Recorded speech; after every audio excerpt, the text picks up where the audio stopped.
Hello everyone, সুপ্রিয় দর্শকবৃন্দ, কেমন আছেন সবাই? আশা করি সবাই ভালো আছেন। আর আপনাদের সাথে আমিও ভালো আছি।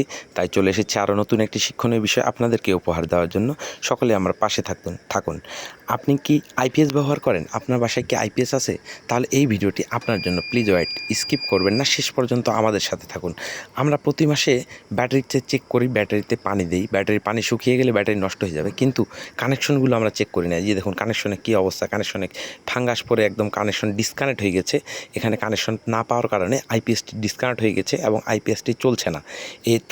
তারপরে আমরা টেকনিশিয়ান গিয়ে সেখানে আইপিএসের ব্যাটারি কানেকশনের ফাঙ্গাস পরিষ্কার করার পর নতুন করে আবার পুনরায় কানেকশন দিলে তখন আইপিএসটি আবার সচল হয়েছে।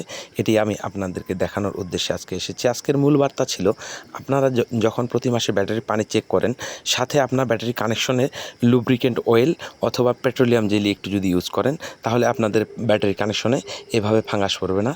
ধন্যবাদ সকলকে আমার পাশে থাকার জন্য।